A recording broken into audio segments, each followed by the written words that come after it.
Habakkuk, chapter 1. This is the message that the prophet Habakkuk received in a vision. Habakkuk's complaint. How long, O Lord, must I call for help? But you do not listen. Violence is everywhere, I cry, but you do not come to save. Must I forever see these evil deeds? Why must I watch all this misery? Wherever I look, I see destruction and violence. I am surrounded by people who love to argue and fight. The law has become paralyzed, and there is no justice in the courts. The wicked far outnumber the righteous, so that justice has become perverted. The Lord's reply. The Lord replied, Look around at the nations. Look and be amazed, for I am doing something in your own day, something you wouldn't believe even if someone told you about it. I am raising up the Babylonians, a cruel and violent people.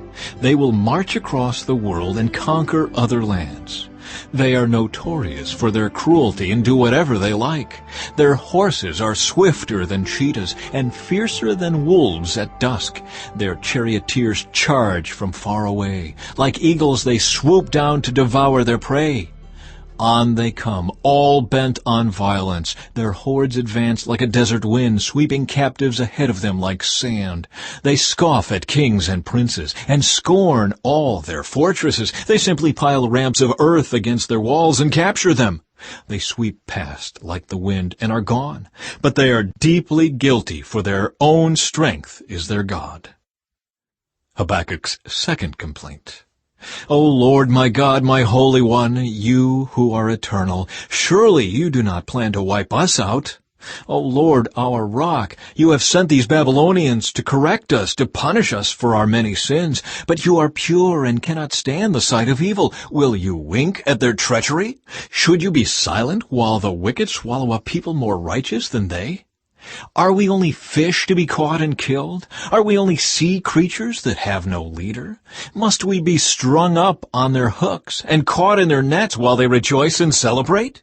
Then they will worship their nets and burn incense in front of them. These nets are the gods who have made us rich, they will claim. Will you let them get away with this forever? Will they succeed forever in their heartless conquests? Chapter 2. I will climb up to my watchtower and stand at my guard post. There I will wait to see what the Lord says, and how he will answer my complaint. The Lord's second reply. Then the Lord said to me, Write my answer plainly on tablets, so that a runner can carry the correct message to others. This vision is for a future time. It describes the end, and it will be fulfilled. If it seems slow in coming, wait patiently, for it will surely take place. It will not be delayed. Look at the proud. They trust in themselves, and their lives are crooked. But the righteous will live by their faithfulness to God. Wealth is treacherous, and the arrogant are never at rest. They open their mouths as wide as the grave, and like death they are never satisfied. In their greed they have gathered up many nations and swallowed many peoples. But soon their captives will taunt them. They will mock them, saying, What sorrow awaits you, thieves! Now you will get what you deserve. You've become rich by extortion, but how much longer can this go on? Suddenly your debtors will take action. They will turn on you and take all you have, while you stand trembling and helpless. Because you have plundered many nations, now all the survivors will plunder you. You committed murder throughout the countryside and filled the towns with violence.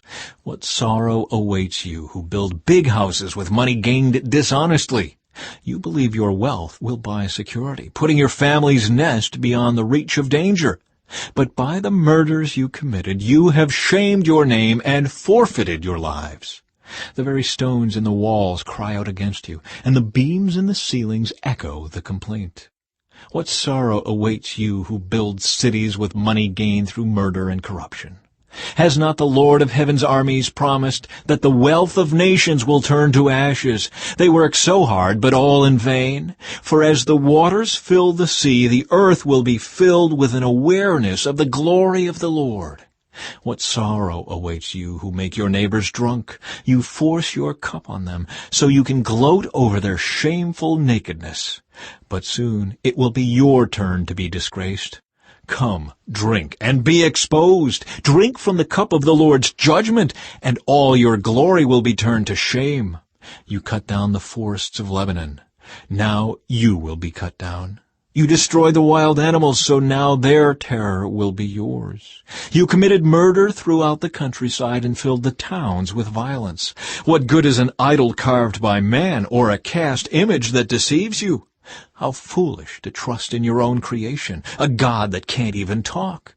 What sorrow awaits you who say to wooden idols, "Wake up and save us." To speechless stone images you say, "Rise up and teach us."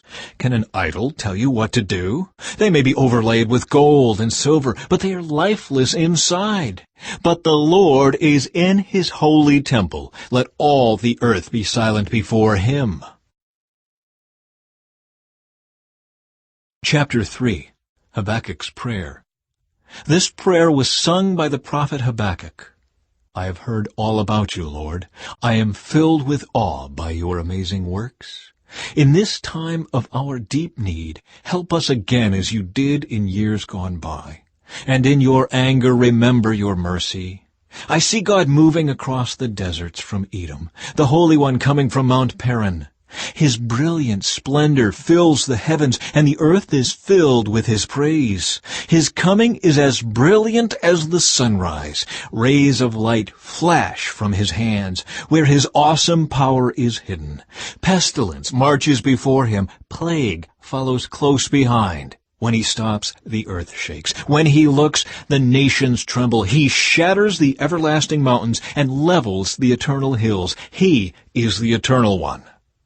I see the people of Cushan in distress, and the nation of Midian trembling in terror. Was it in anger, Lord, that you struck the rivers and parted the sea?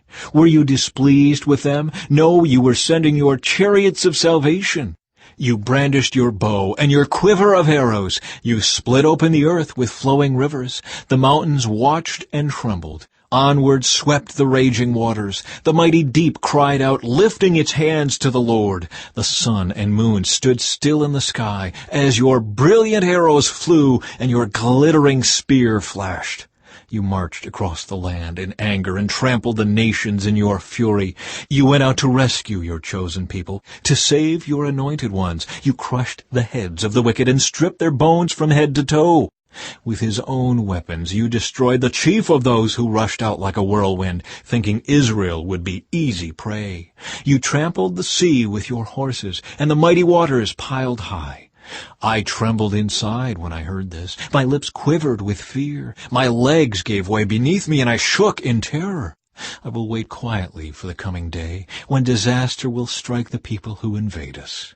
Even though the fig trees have no blossoms, and there are no grapes on the vines, even though the olive crop fails, and the fields lie empty and barren, even though the flocks die in the fields, and the cattle barns are empty, yet I will rejoice in the Lord. I will be joyful in the God of my salvation. The sovereign Lord is my strength. He makes me as sure-footed as a deer, able to tread upon the heights. For the choir director, this prayer is to be accompanied by stringed instruments.